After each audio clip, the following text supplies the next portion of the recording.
What is going on, everybody? I am your host, Grayson Off, and welcome back to Cosmic Complexity. This week, I have promised that we would be talking about Bigfoot, and I hate to say it, I do not have my co-host Trent with me, but today I do have a special guest, full-time electrician, full-time husband, full-time dad, full-time brother-in-law, and alleged Bigfoot witness, Brock Wesley Clark. Hey, yep, that's me. Welcome, Wesley, to the show. Earlier today, so me and Wesley are actually co-workers and brother-in-laws. Yeah, we can't get enough of each other. We just love each other too much. And while we were working together, he asked me about this specific podcast, and I told him, like, yeah, you know, it's about different things, about what people believe, you know, and religion and whatever. And then I also mentioned that I was going to talk about kind of silly things like flat Earth or aliens or Bigfoot, which he then in turn told me his own Bigfoot story, which completely blew my mind that I didn't know about this encounter. Alleged Bigfoot, though. He doesn't want to. Yeah. You don't want to say it was Bigfoot. I don't know. I'll let the audience decide, you know, because I can only say what I saw. There was no name tag. There was no subtitles. So I can just kind of describe what I saw, and that's we'll let the audience decide on that one. Yeah, we'll go into it. I think first off, before we go into this story, because I think it is an amazing story and it's going to take up quite a bit of the conversation, I just want to ask you off the top, do you think that Bigfoot is real?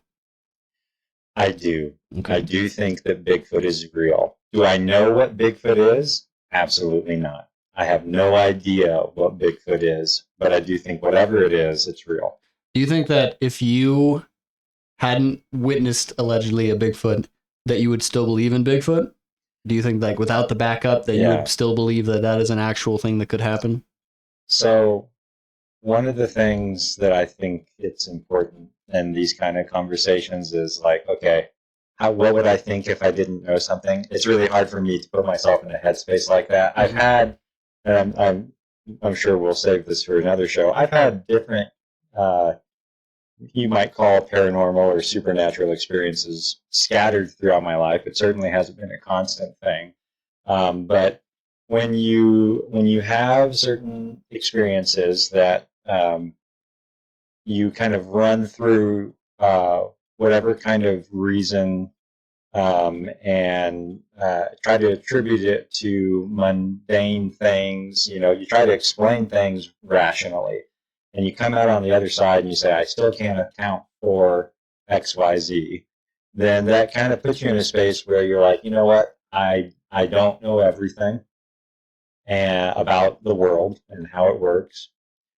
So you end up with a certain amount of, I hesitate to say open mind, because I don't know if I would describe myself as open mind so much as I'm just, I'm ready to admit that I don't know everything. But at the same time, I don't just let things just fly into my mind. Like I like to think there's a good defense being played, but yeah, you need a little bit of evidence of it, even if it's not something you've seen. Yeah, and you know, I did before the show started. I wanted to pull this particular piece of scripture up. I am a Christian, unashamedly, and I think that it's a good place to start whenever I think about these kind of things. This is where I start. Is Deuteronomy 29:29. The secret things belong to the Lord our God, but the things that are revealed belong to us and to our children forever, that we may do all the words of this law. And so, in other words, there's things that, you know, we get to know in this world, and there's just things we don't get to know. Right. And so far, I would out of given those two categories, I would say that Bigfoot for me falls into the I don't know category. I gotcha.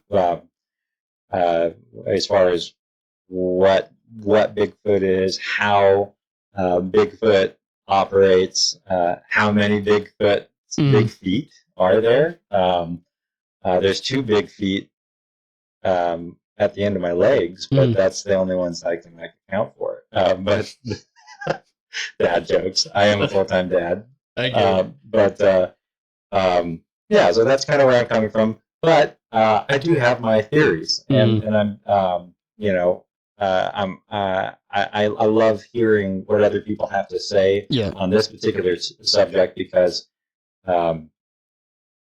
some theories make more sense than others, and the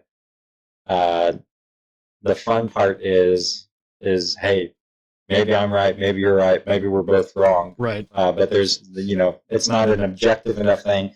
And despite some people making their entire life about it, it's not a very important thing. So we can leave things up in the air and sleep at night. So when you look at cryptics as a Christian, and you pull out the verse in Deuteronomy, which is a great verse, and some people I think would look at that verse and kind of say, well, that's kind of a cop out, where you could just put anything that we don't know as, well, that's the Lord's knowledge that needs to know. Say Bigfoot being a, like, we'll probably get into this later, but an interdimensional demon or creature that travels back and forth from our universe. That kind of steps away from God in a sense of, sure, we could say God is an interdimensional being as well, but also some people would argue that that is against what God is and against what Christians believe. Have you ever found that as a difficult thing to navigate, like where you kind of just slap that Band-Aid over it of? So I totally see where you're coming from. It's like, where it does seem kind of like a cop out if you're just kind of throwing it in a bucket, leaving it in that bucket. I don't think that it necessarily has to stay in that bucket of, hey, we don't get to know, because part of it not knowing is this just one of those things we don't know yet? I think for a long time, how to take a heart out of one person and install it in another person's chest, and that person survive, that used to be knowledge that wasn't for us. We just didn't know it, you know? And so we do know how to do that now. Maybe someday we'll know a lot more about Bigfoot, Sasquatch. I prefer the term Sasquatch. I don't know. It seems less silly. It's more scientific. Yes, Homo Sasquatchus. Or Gigantopithecus or whatever. He's got a lot of terms. He's got a lot of terms, and I can totally see that. As far as interdimensional beings and stuff like that go, as a Christian, I don't think that that's outside the realm of what is allowed for in Scripture. I can it by name, right? There's no Sasquatch named in the Scriptures, right? There's, that to my knowledge. Weird verse, but yeah. There might be an obscure translation out there, but it's one of the Psalms is about Bigfoot. Yes. Your love for us are as big as his feet, oh Lord. But no,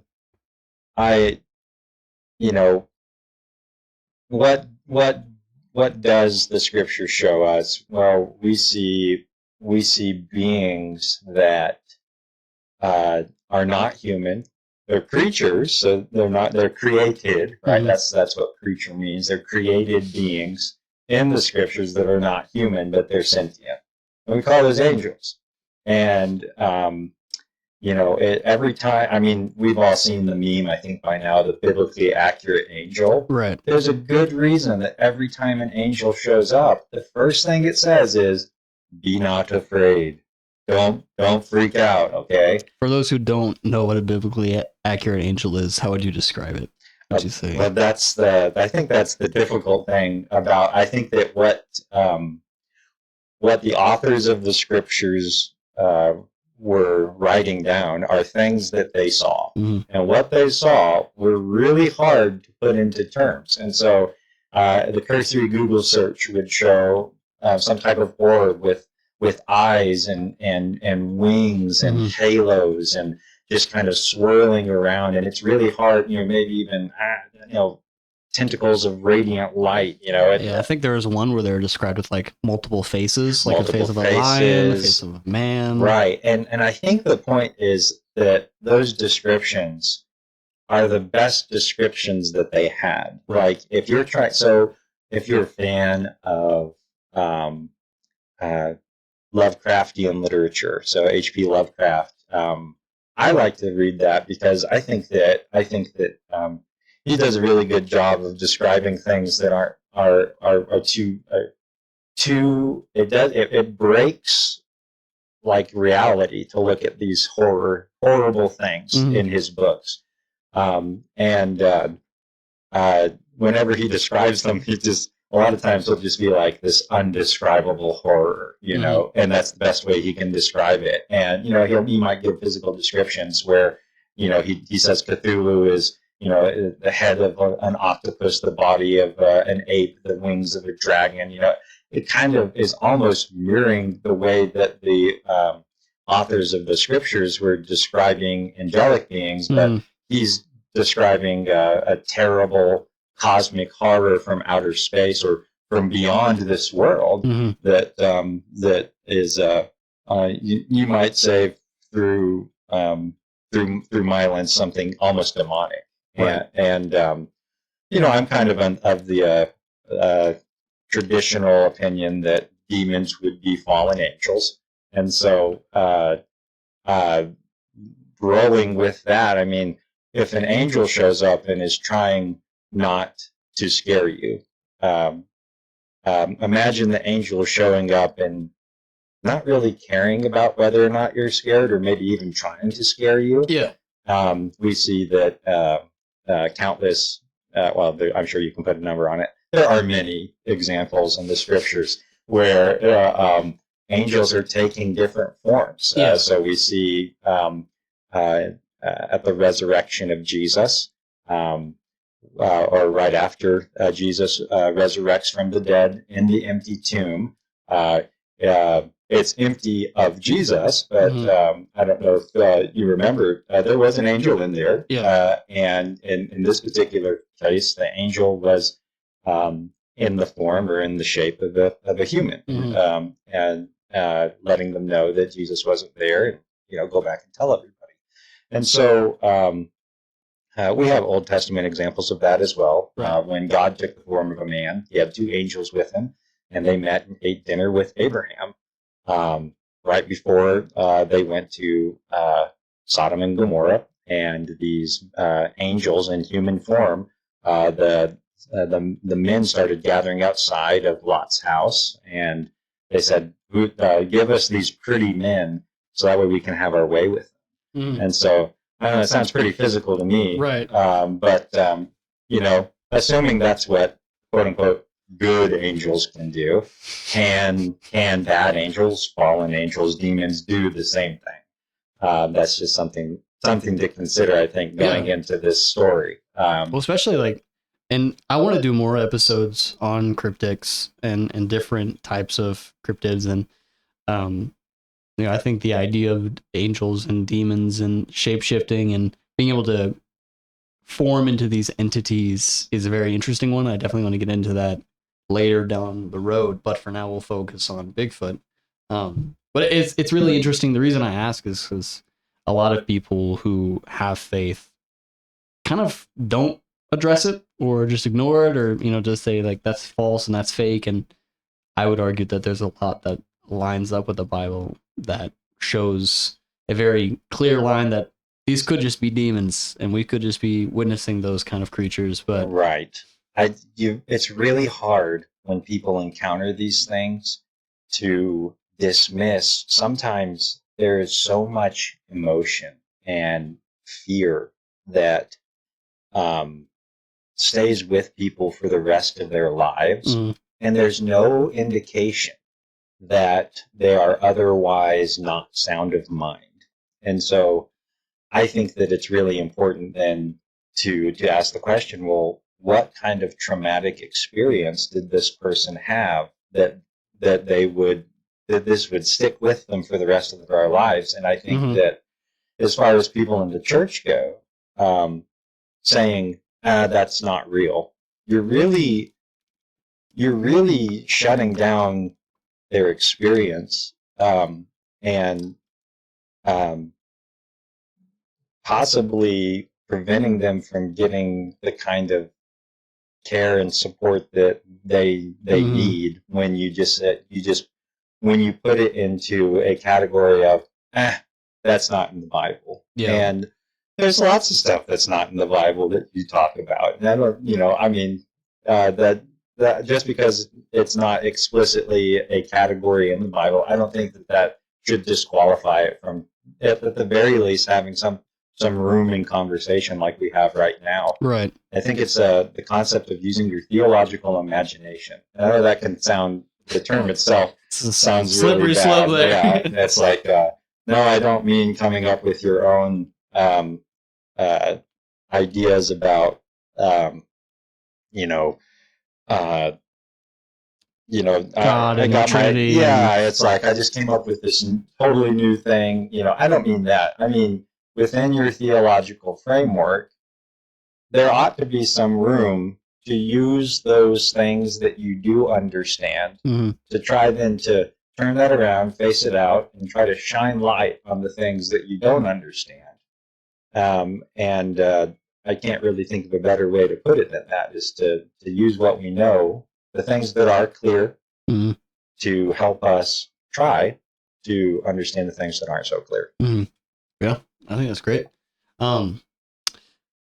With that, I think we have enough backstory to really kind of know what you're thinking. At least now, if I heard the story right, this happened several years ago, right?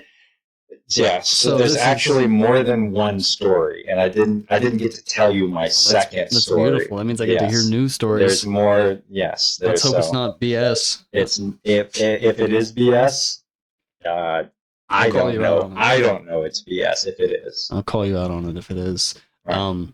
So how many years ago was this first story? I think actually I got to thinking about it when we were driving over here.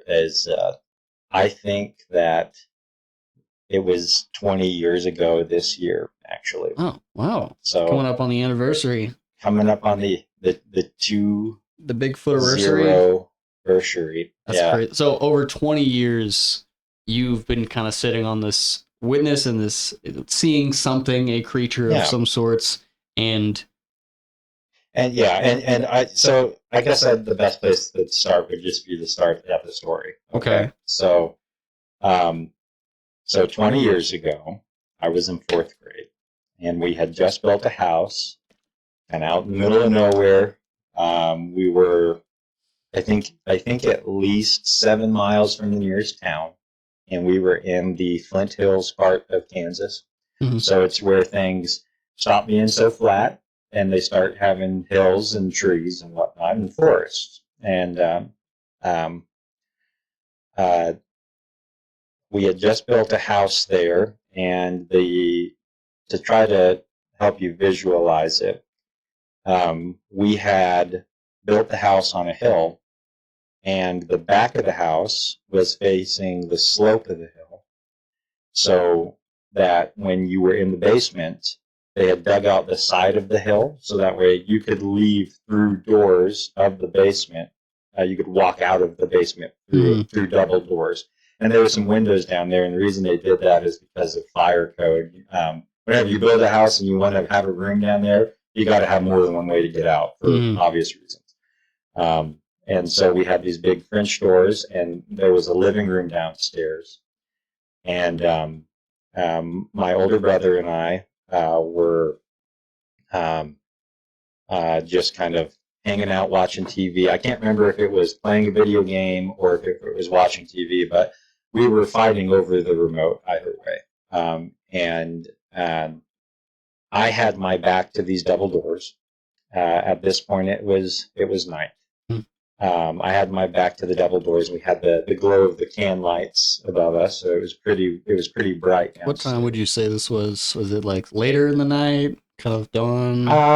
I couldn't really put my finger on it, but it was winter, and so things got dark earlier, and especially farther up north you go, the farther from the equator, the sooner it gets dark. Right. But it probably could have been around anywhere from like 6 to 7:30, somewhere in there. Okay. My dad and my grandpa were outside working, and they had, it was cold enough that they had their bibs on, Carhartts, all of that stuff, and they were working on like a fence or something. I can't remember, but remember seeing them out the window when there was light. Yeah. So we were just kind of playing. It got dark, and I had my back to the double doors. My brother was facing the double doors, and we were bickering over something. And one thing about my older brother is that he was very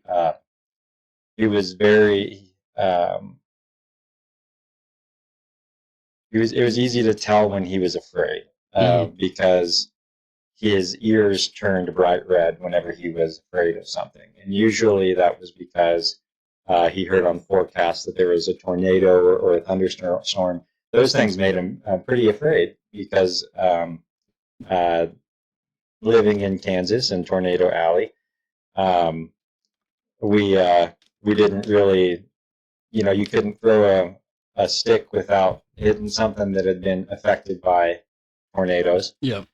Funny enough, probably 5 or 10 years later, our small town would be completely wiped out by a tornado. That's crazy. So, just to give you an idea, that happens. Yeah, y'all were kind of right smack dab in the middle of Tornado Alley, right? We could watch tornadoes from our back porch. In fact, I have some videos from the back porch. I can show you where the tail comes down from the sky. That's crazy. But it's far enough away. It sounds like a train. So you would regularly see him fearful with those red ears and terrified. Yeah. Like anytime the forecast mentioned it, the sky got kind of green. That. So it was a pretty clear indication. Yeah, it was his tail. Yeah, it was his tail. It was his tail, and I noticed that his ears were turning red, and he had just kind of stopped talking to me, and he was staring out the back set of windows, out the double doors, because they were French doors. They had full length windows that you could see right through. And I just kind of turn around and follow his gaze, and I see, crouching down to look into the window of the store, a gnarly maw agape, fogging up the window, just looking at us, a great hairy man, maybe an ape is what it almost looked like. I didn't get the best look of the face because this thing was so tall. I could really only see its mouth more than anything, being pressed up to the glass. Most of its head was still obscured by the top of the window. Yeah. So did you get to see its eyes or its nose? Or I didn't see its eyes. I knew its eyes were there though, but the glare from the light on the inside, because you got light inside, dark outside. Really, you had the closer to the glass you could see, the more clear things were. Right. I could see dark circles where the eyes were, but I couldn't actually make out the details of the eyes. Yeah. I was only probably 10 feet away though. Which is terrifying. But yeah, it was terrifying. And what I was focusing on was this mouth that was just, just to try to cut the tension a little bit. Like Patrick, when his mouth is just gaping open, yeah, and he's just like stupidly looking at things. That's kind of what it looked like, only with a bunch of like gnarly teeth in it. And it was just dumbly looking at us with its mouth hanging open, whatever it was. And no sooner, it felt like we were staring it down for a little bit. Yeah. That probably only lasted a few seconds before it turned away, it walked away. We looked at each other, and I'm thinking in my head, okay, either I have something to be afraid about, or this is like my dad or my grandpa in some type of very like movie level special effects costume. Yeah, and like Patrick with the monkey suit on. Yeah, exactly. Like even better than that. And it was just to give you more details. It was brown. It was a darker brown than like the bibs and the Carhartts they were wearing. Yeah. But like, you know, there were a lot of thoughts going through my head, and one of them was, if I shouldn't be afraid, it's because this is my grandpa, or it's because this is my dad. And it stepped away and walked away, and we ran upstairs, and you know, I was thinking, I gotta look out the window upstairs to see whoever it is dressed up, you know. Yeah. And like I said, we're pretty far outside of town. You've been to that property yourself. Yeah, it's out in the middle of nowhere. Yeah. And I get upstairs. My brother and I get upstairs, and my dad and my grandpa have already changed and are sitting at the table chatting with my family. Mm. So whatever it was not my grandpa, and it was not my dad, unless they can freeze time. But I don't want to go there because I don't think they can do that. Yeah, I've met your parents and I've met your grandfather too. I don't think either of them could time travel. No. And I also would like to point out, like, I've been down to that property. There's no chance of it being like some random person dressed up in a costume. There's no reason for it, especially, I mean, it's in the middle of Kansas. Like, it's in the middle of nowhere. It's cold and it's dark, and why would they be out there? Yeah. And I mean, there's just no reason for it. It was a pretty small town too. Like, population of, how many would you say? Like 5,000-10,000, or maybe it was. I couldn't tell you now, but suffice it to say that if someone was it's the kind of place where if someone's just walking onto your property, you might go out to meet them, but you're going to meet them with their gun, with a gun, because you have there's really no reason. There's no such thing as foot traffic through this property. It's 175 acres. Yeah. So it's like, it's just not, like you said, there's just no reason. And it was a heavily, there's quite a bit of like trees and grass and hills. I mean, it's an ideal spot for a Sasquatch to live. Something could hide there. It's definitely, you know, when I was there, if you'd have told me this story, I wouldn't be able to sleep because I was terrified of Bigfoot as a little kid. So this would have messed me up. Especially like you telling me that, I was like, is this the same property that I've been to? Because that's terrifying that I was on the same turf. I will say, I think one of the bigger questions that, like, did you sense an energy from the Sasquatch when he was staring at you? Was there curiosity? Was there like a want for you? Did you feel like any sense of danger, or was it more so just kind of staring at you dumbly? So I left out a little part of the story because I don't remember if this part is true or not. I don't know if this particular part. I seem to remember that it was knocking on the glass, and I don't know if it was trying to get our attention. But I don't know if it was knocking on the glass or if that was just some other sound in the house. So I didn't want to really include it in the story. But either way, it got our attention, whether it was trying to or not. We saw it, and I don't know if I felt fear at the time, apart from like, what? Like, I'm really confused. Right. And the strange thing is, you know, we talked to our parents and we asked them about it, and they you know, right after we got up to the top of the stairs, and they were just kind of like, I don't know what you're talking about. Wash your hands, get ready for dinner, kind of thing. And so we didn't really. The strangest thing is, we didn't talk about it ever after that. We didn't think about it ever after that until like about a year and a half, 2 years ago. I was at work one day and I was listening to some podcast, believe it or not, and I was just like, oh my gosh, did I see Bigfoot when I was little? Slowly realizing like it wasn't like part of my, you know, it wasn't my TikTok personality. It's like, I saw Bigfoot. Right. You know, it wasn't anything like that. It was just kind of like, it was like a realization. It's like, was that what that was? Oh my gosh. Like, And so I actually called up my older brother, and I was like, "Hey, dude. So back when we first built that house in Kansas, because neither of us live in Kansas anymore. Back when we built that house, remember one night, and it was like wintertime, and I kind of just set up the story. Didn't say anything. I just kind of set up the story. Didn't lead him on or anything. I didn't lead him on. I didn't say, "Hey, I want to ask you a Bigfoot thing." I didn't ask nothing like that. I just called him out of the blue. It was weird because it was like up until it popped back into my head, didn't even think about it. But then when it came back into my head, I was kind of freaking out. Right. Like that's when it started for me. I was like, "Oh my gosh," And I kind of set up the story. I said, and my back was to the window, and you might have saw something.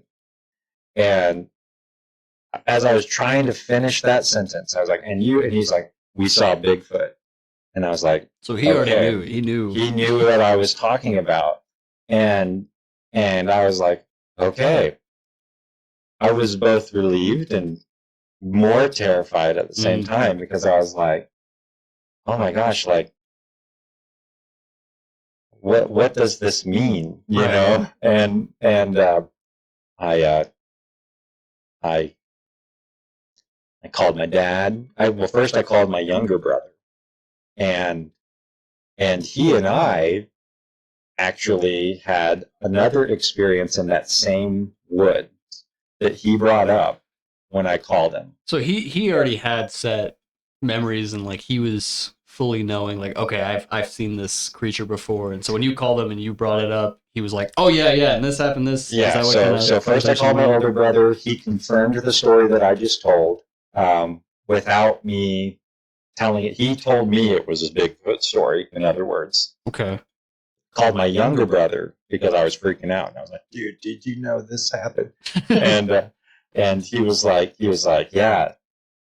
And he reminded me of a story that I never connected in my head, but suppose that they are connected. I'll tell you this story. Okay.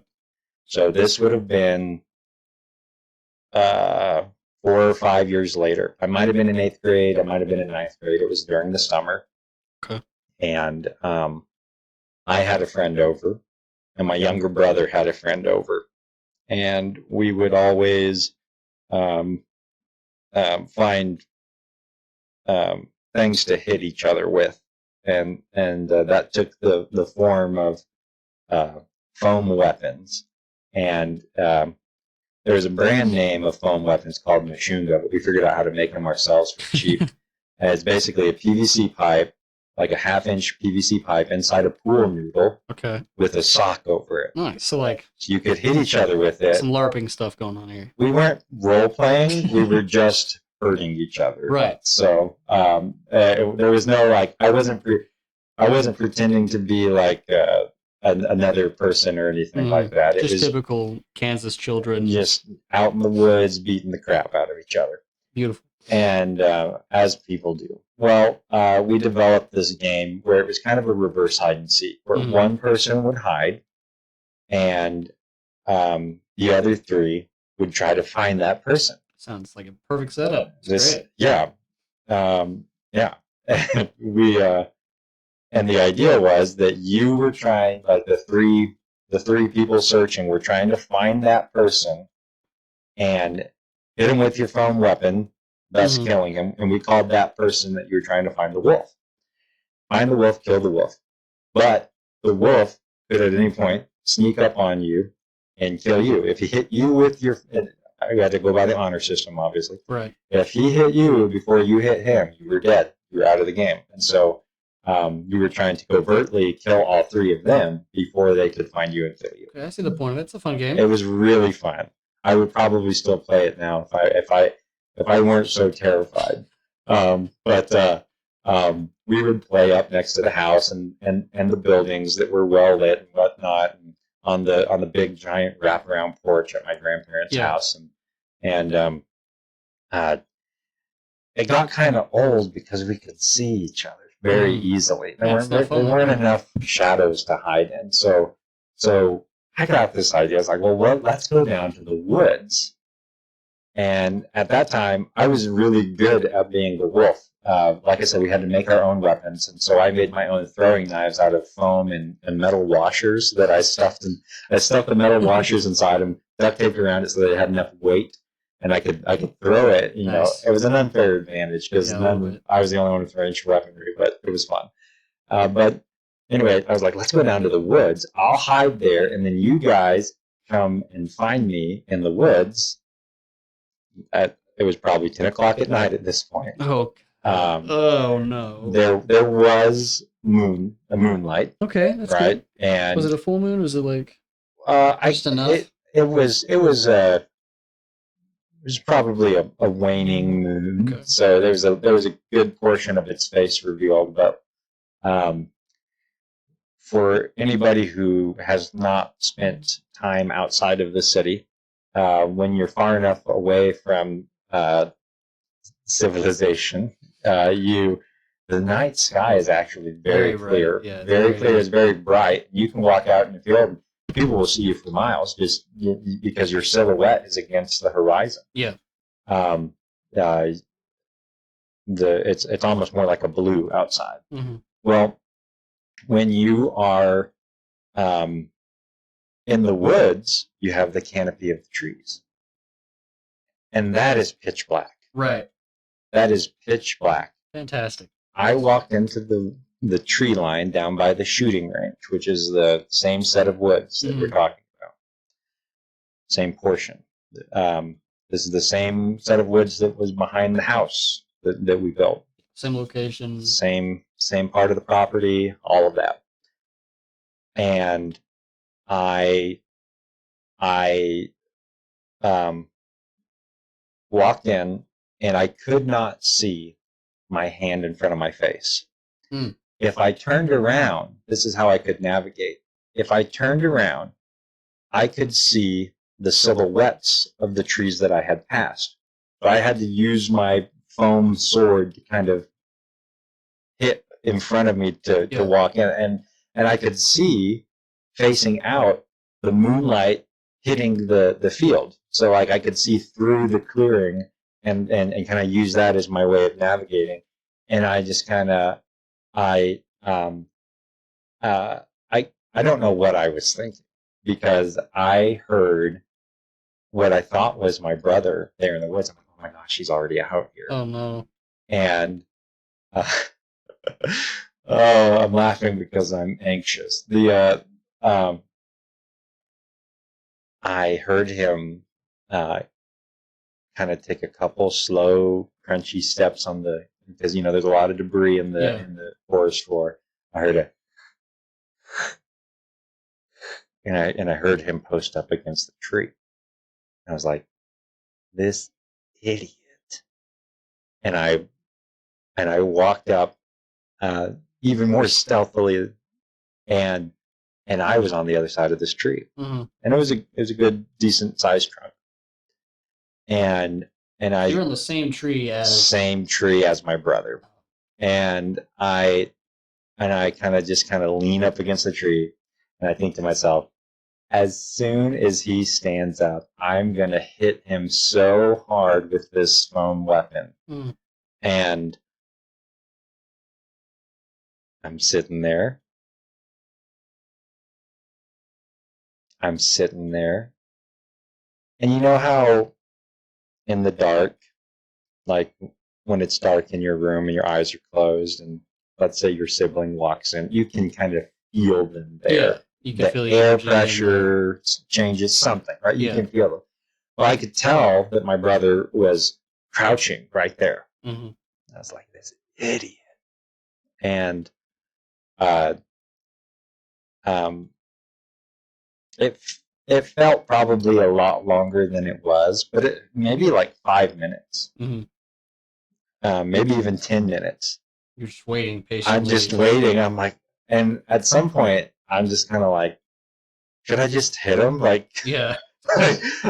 like, is he even going to go looking for me, or is he waiting for me to walk by? You know, and at some point in my head, I'm like, well, I've already waited this long, right? The sunk cost fallacy.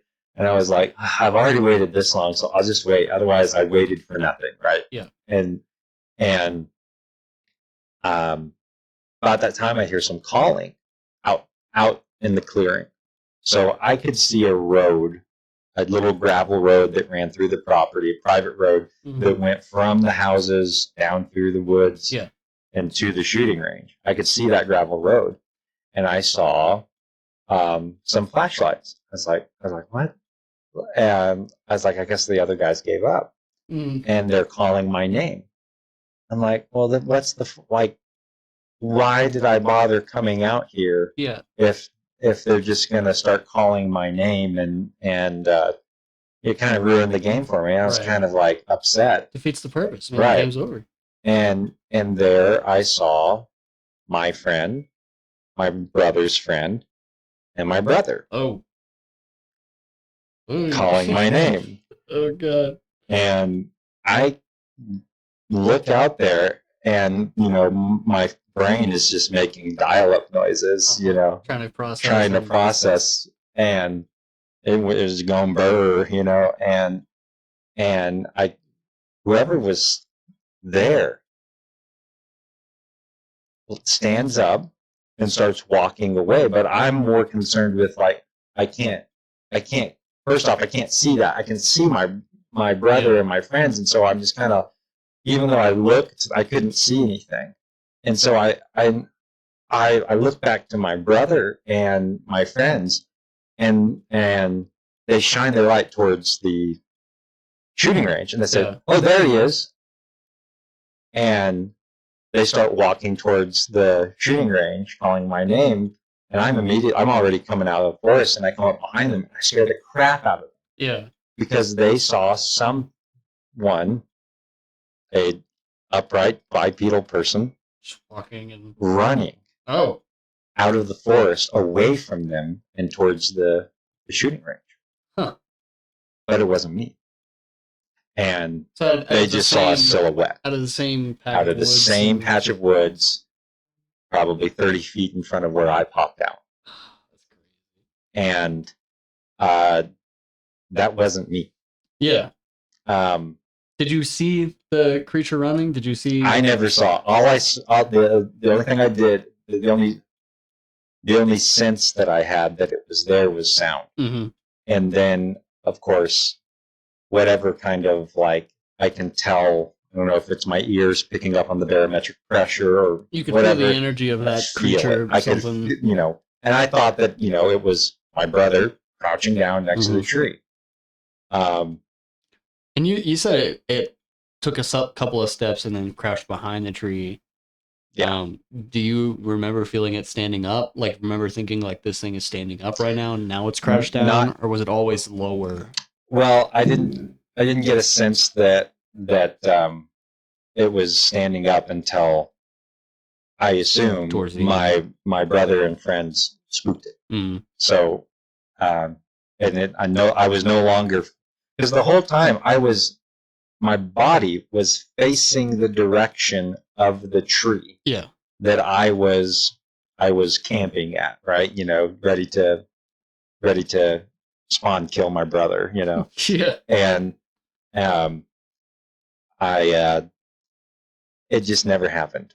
So as soon as I turned away, and I wonder if it could see me looking that direction. I don't know. Yeah. That there's just a lot of things I don't know. What I've told you is what I know. Right. I don't want to speculate too much other than something was there. It was crouching down. I didn't quite realize it was crouching down until it stood up and walked away. But by that time, I was also trying to keep my attention on I was trying to figure out what was going on. I couldn't figure out. It broke my brain for a second.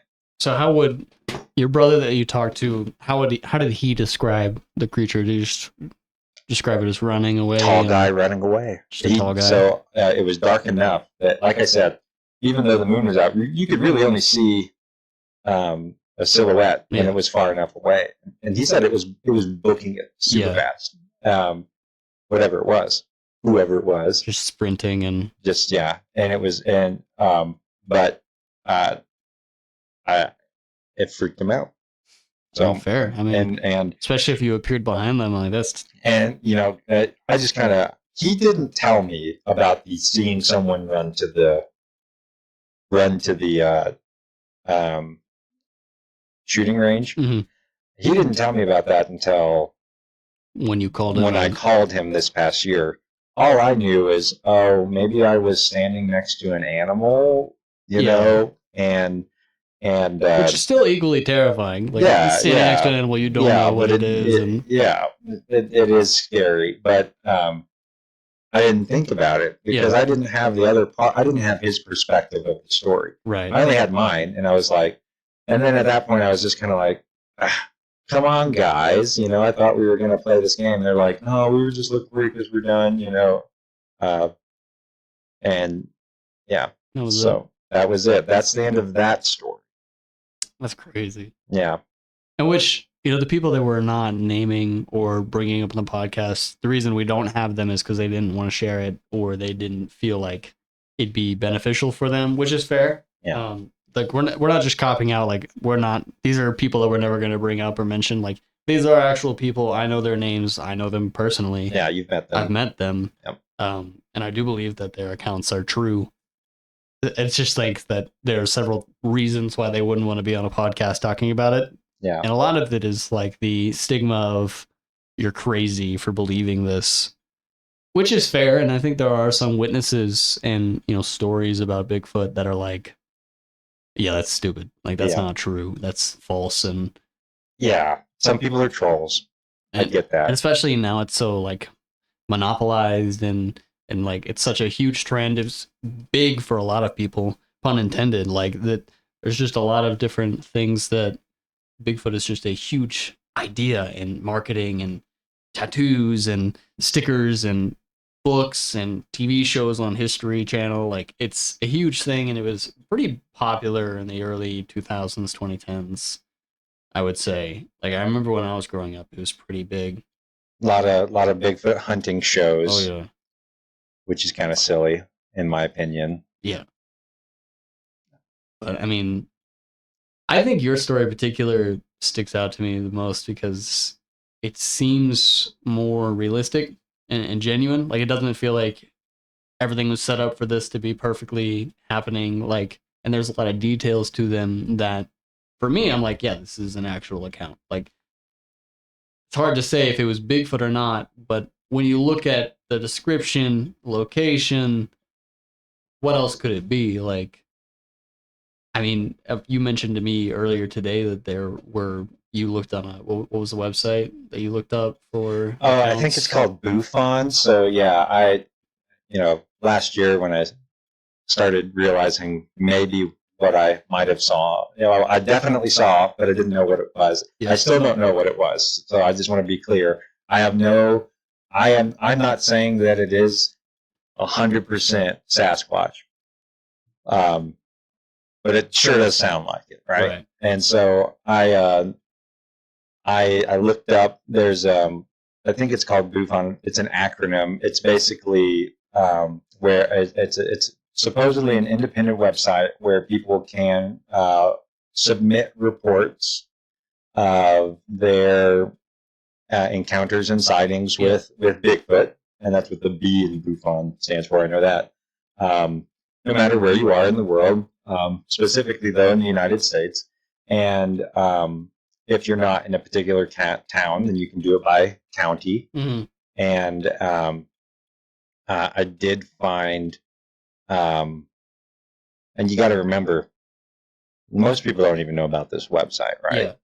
Yeah. And if somebody had seen Sasquatch, they're probably not going to want to tell a lot of people about it, let alone put it on a website. Yeah. So I was very surprised to see that this particular county did have a sighting that was recorded on Bufon.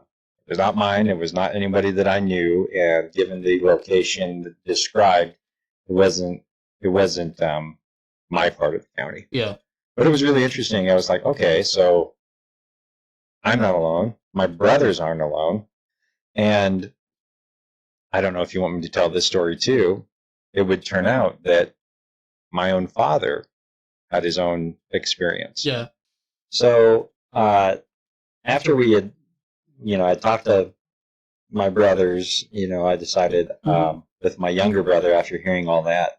And he said that he had some more experiences of his own that I won't get into on this podcast, but suffice it to say that he spent a lot of time in the woods with his friends, and they heard some strange things. But I was on the phone with my little brother. I three-way called my dad in, and I was like, okay. So he's on the same phone call. And on the same phone call, I was like, I for my own personal well-being, I need to make sure that we're all on the same page here, because this is strange. Yeah. And so I called my dad, told him everything that I just said, all the stories. My little brother told his stories. I told him how my older brother confirmed my story, all of that. And my dad got kind of quiet. And I was like, so, yeah. He said, well, I guess you guys are old enough that I can tell you my story now. Oh. And I was like, that's such a scary thing. Yeah. And no matter what the story is, I really don't like how he started that story. Right. But anyway, and it's funny because at that point, I think we were all out of the house by the time this particular story happened. I think it was like 2018, 2019. Okay, so fairly recent. Yeah. By this time, I was actually married and with children. So, but he was out on the property, in the woods, in his deer stand, and then this particular section of the woods was right behind the shooting range. Mm-hmm. So common location. Pretty common location, but he was in the woods, and this deer stand didn't exist before, like during the stories that I told you. It was a relatively recent addition. And he was sitting up in his deer stand, believe it or not, hunting deer. Yep. And this was daytime. It's a lot easier to hunt deer in the day, they say. I have never gone hunting. I don't know. You can see him better, I guess. Yeah, I don't know. I've never had any desire. I never avoided it. I mean, I've done a little bit of pheasant hunting, but that, a bunch of guys go hand in hand basically and walk through a field, and then something jumps up, you shoot it. Yeah. That's it's duck hunt, Yeah. But anyway,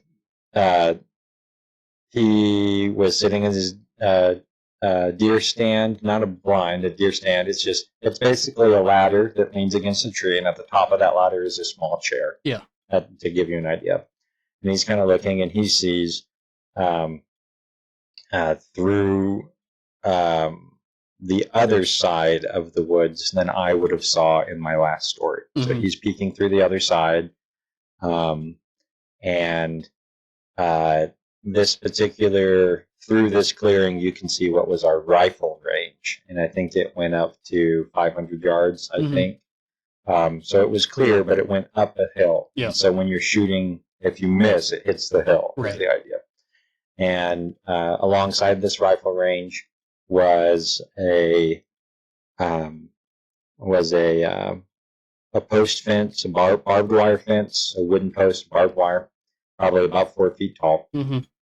And on the other side of that fence was the neighbor's property, which, depending on the year, was either grazing for cattle.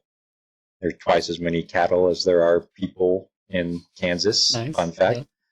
Yeah. Or it was crops. And at this point in the timeline, there was nothing there. Just an empty field. Well, my dad's just kind of watching. Obviously, he's looking for movement because he wants to shoot a deer so we can eat it. Right. Deer chili. But he does see something kind of walking along the fence, which is kind of what you expect for deer. They sometimes kind of feel a little bit safe walking next to something. And he was like, well, that's not a deer.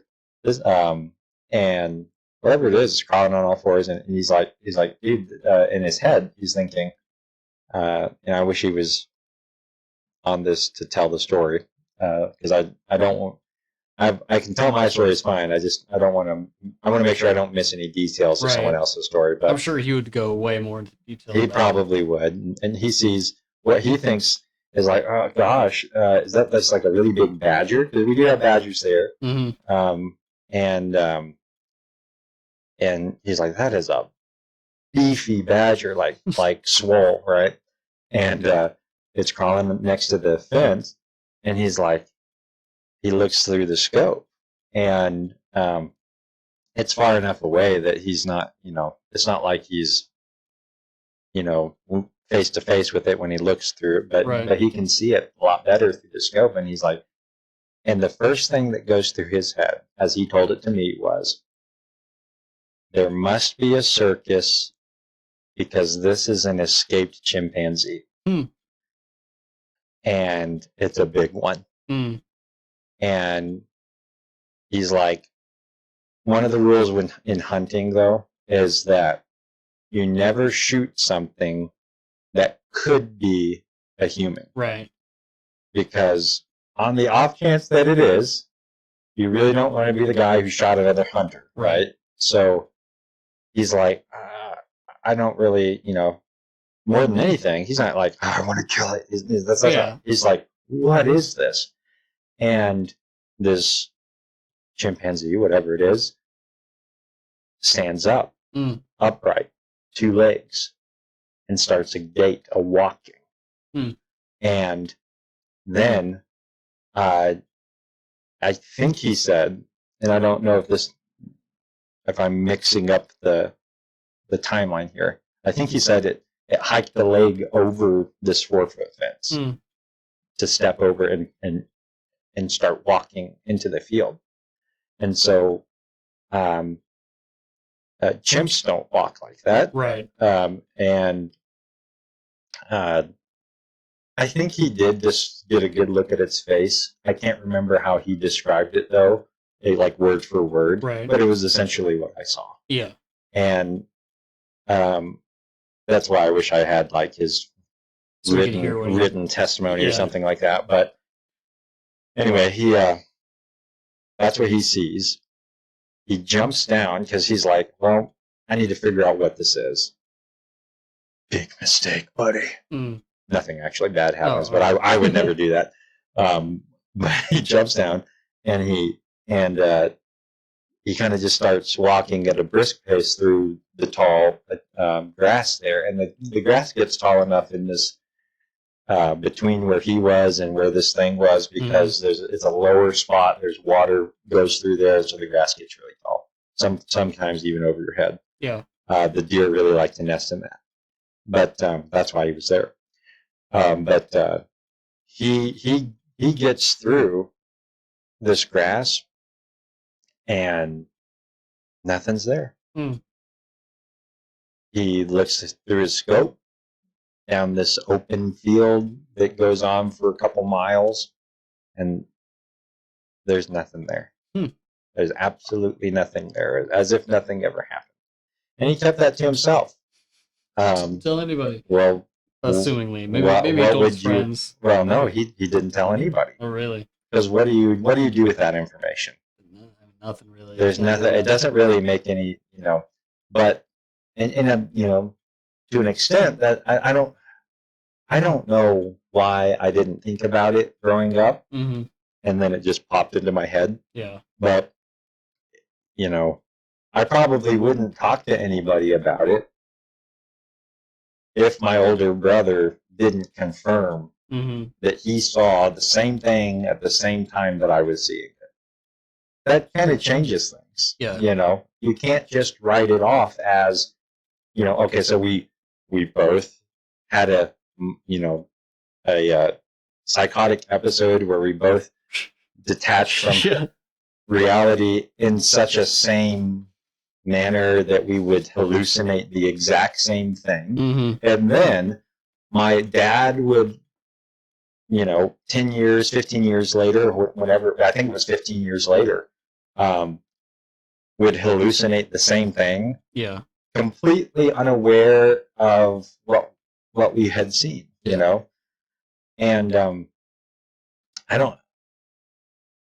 I can't explain that other than, okay, well, something was there. Yeah.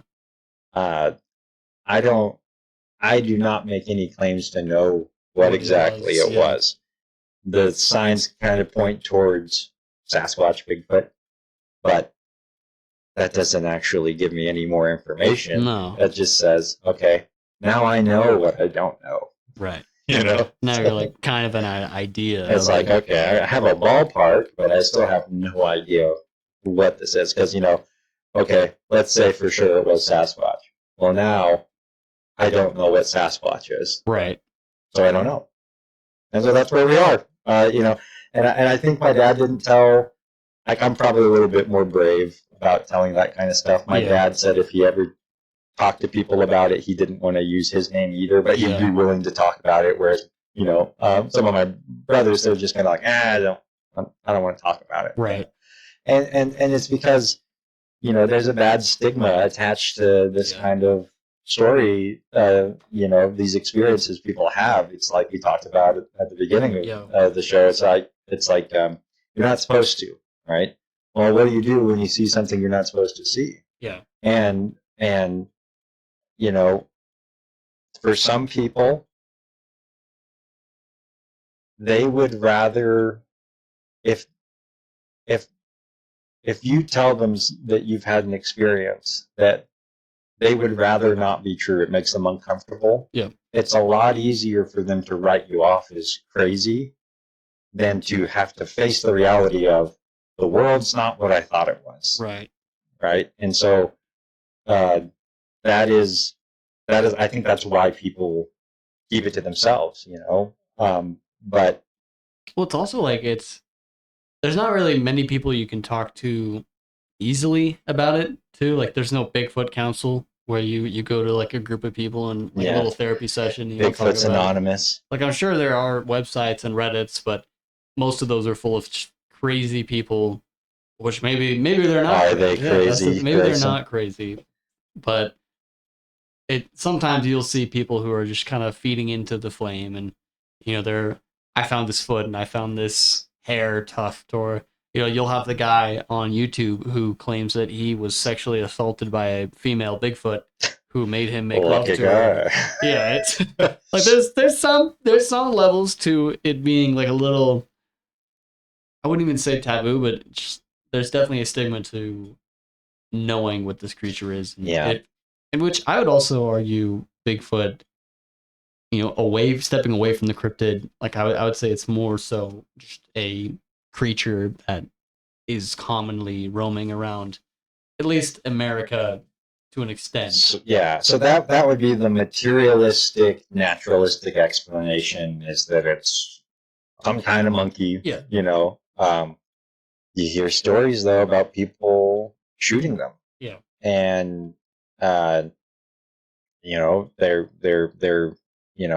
I'm going to make a plug to a podcast. If anybody wants to hear, some pretty good, firsthand eyewitness accounts of experiences of people who they've sat on stories sometimes most of their life, and they finally have a place to tell their stories because no one else, they're too afraid to say it anywhere else. Yeah. Sasquatch Chronicles is a great podcast. I think Wes Gruber, I think is the host's name. I would recommend that. That would be a great show if you want to hear more about this. But you hear at the end of every show, he asks, well, what do you think it is? And depending on what kind of experience the person has, some people say, it's just an animal. Some people say, I think it's part human. Yeah. Some people say, it's not even a corporeal creature. Some people say, this is crazy, right?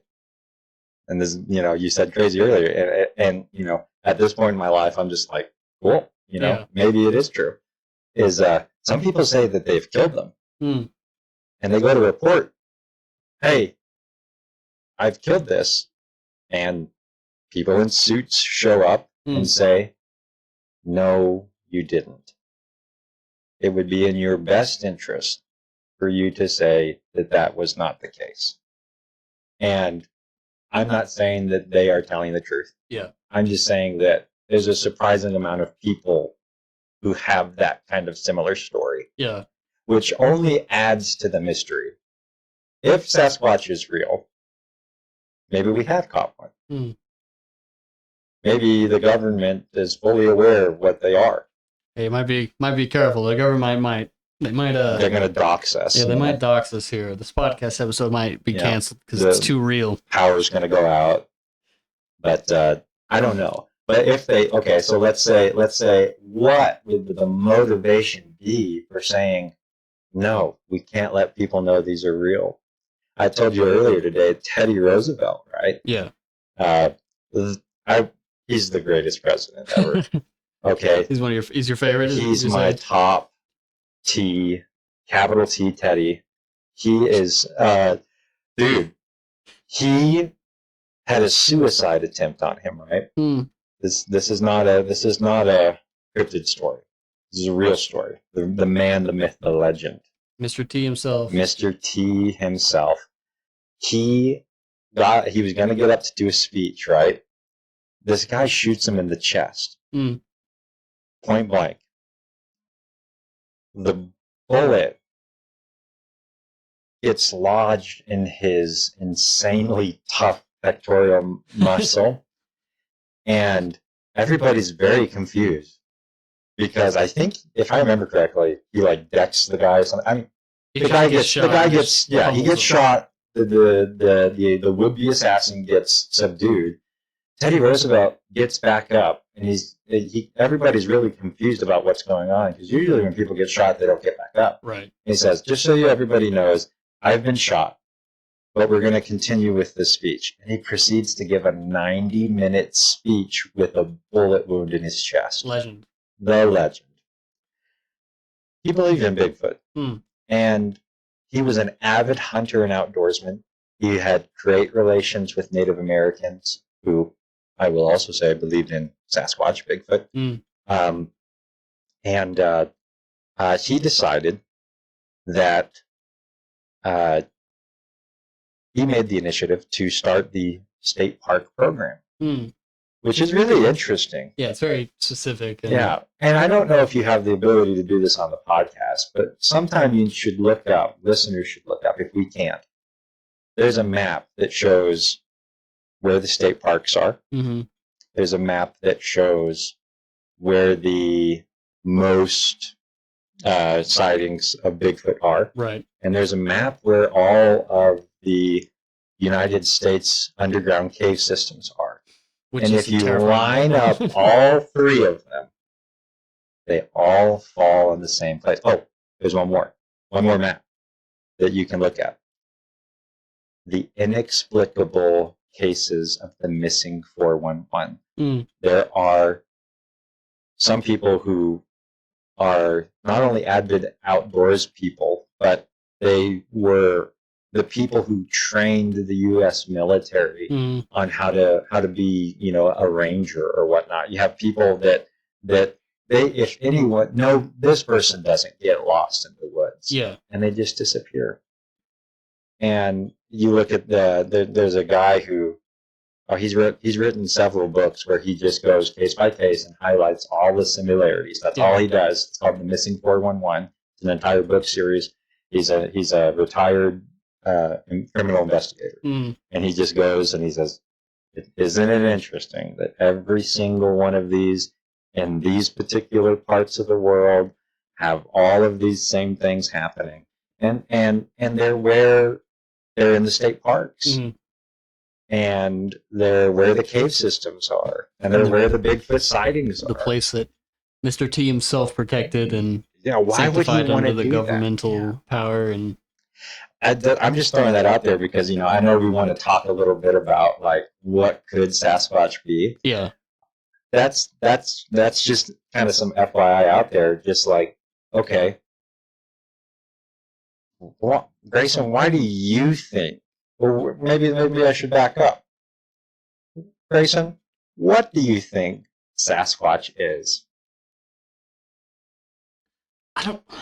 It's hard for me to explain it because I went through a pretty major Sasquatch, like a Sasquatch hunting phase. Mm-hmm. Like I loved the History Channel TV show. I obviously could tell that they would never find one. Like it was pretty early on where I was like, there's no way this is actual Bigfoot footage or like anything to that extent. Sure. Especially like I think the most foolproof evidence that they had was some like audio of something hitting a tree, and I think they found a footprint one time, and that was about it.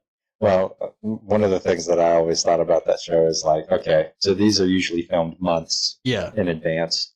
If they actually found like on record like actual evidence for Bigfoot, I don't think they'd wait to publish it. No, they'd be pretty quick to. I think it'd be pretty quick. So I think that kind of stunted what I was thinking or believing about Bigfoot, but it also kind of got me into the idea of like cryptid creatures and the Loch Ness Monster and Bigfoot, aliens, and I think I would love to get into like being a Christian and believing in cryptids and what that foretells. I don't think we have time today to do that, but I will say for me, I'm partial on both ends. Like I think it wouldn't be far-fetched for Bigfoot to be a demonic entity or being or type of demon that is commonly seen around America, the same way as skinwalkers. Like I think skinwalkers are a type of demon, and especially with Native Americans claiming to witness and deal with these different creatures before we even came here and populated here. And despite the tribes of Indians or Native Americans, they like agree on this creature existing. Like there's and they hated each other. They fought each other. They had wars with each other, but they also both agree on the same creature and entity. I think that is proof enough for me to be like, just alone from a Native American account, that this creature is real. There's something. Yeah, like there's no way that there's not a entity or being witnessed here. I can't just write that off as not existing and not being real. I think part of me feels like on the other end of like realistic and not necessarily belief, but the realistic side of me wants to say like it is a animal that was native here that was killed off. But I will say, like, for me personally, I feel like that is enough to see that is a creature that could be here. And another thing that I know that you talked about earlier too, like there are no native monkeys to America. There's no type of primate. There's no native primates in North America. Apes of any sort.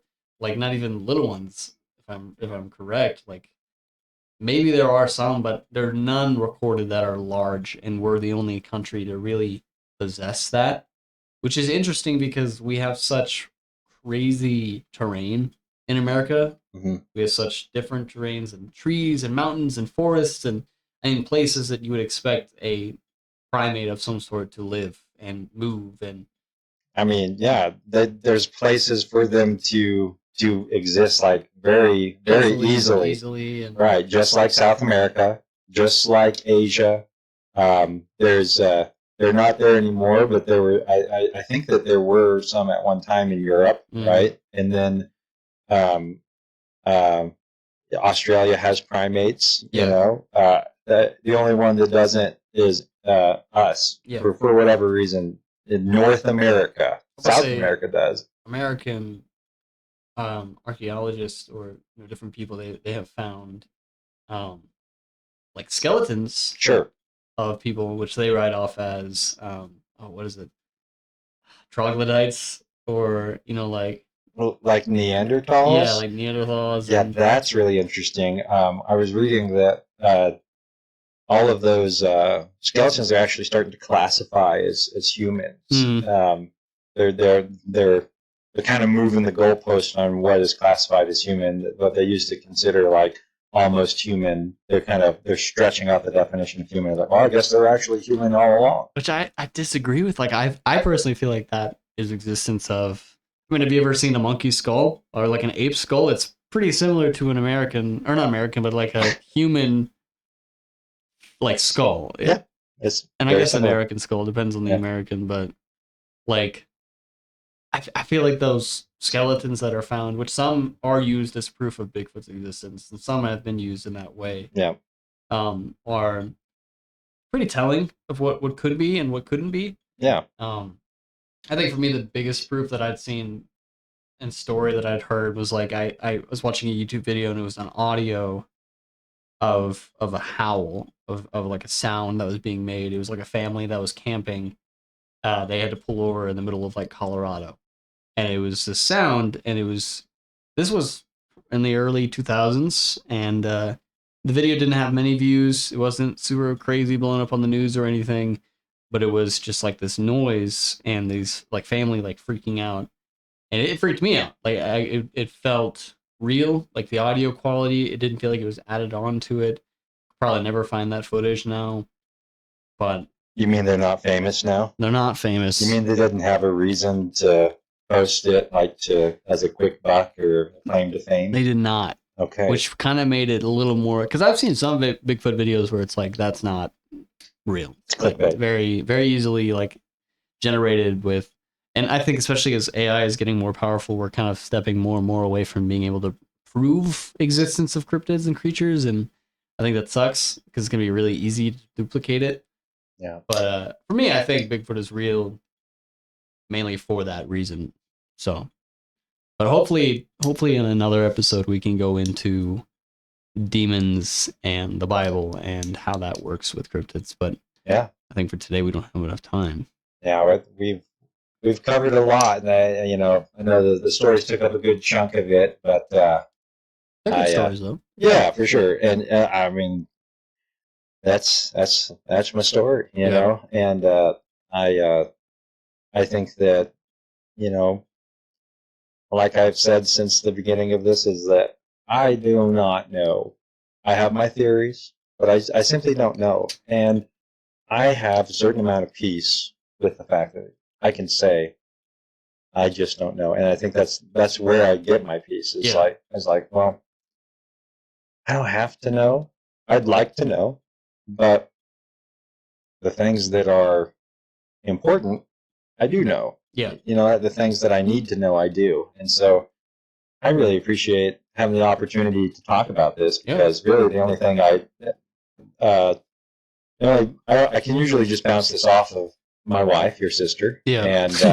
And she's probably tired of hearing the same about stories. it, because my kids, I've told them the stories because I run out of story times at night sometimes. And so they're like, tell me about when you were little. It's like, I'll tell you. And I tell them, and now one of my daughters, she'll just walk up to kids in the park and they're like, my dad saw Bigfoot. And I'm like, that's not how you start friendships, Don't start the conversation that way. Yeah, but it's fun to talk about, and I think that it is something that you can talk about. Mm-hmm. And I would encourage you to,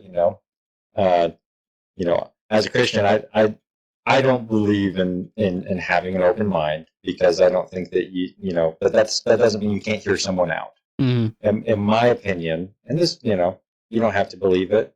The listener doesn't have to believe it. But where am I coming from? I don't have an open mind, but I do have an open Bible. Yeah. And I don't see anything that says I can't talk about this in the scriptures. And I don't see anything that, just because there's not a category for it in the scriptures doesn't mean I can't think about it. Right. You know what I mean? So I encourage you to, think about it. Absolutely. And I think that the main point of this podcast too is, we're going to share things and talk about things that you may not believe, I may not believe, but I believe that you feel this. I believe that you've experienced this, and I can feel the genuine nature of your stories. It doesn't feel like you're just kind of trying to go viral or anything, which I'm telling you right now, judging by my view count, it's not going to happen.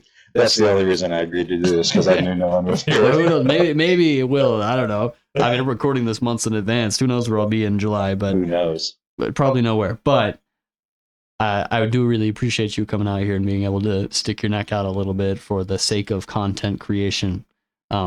We feed the algorithm. And again, if you don't believe in Bigfoot, take this with a grain of salt, but also look into the details and try to understand the complexity of it.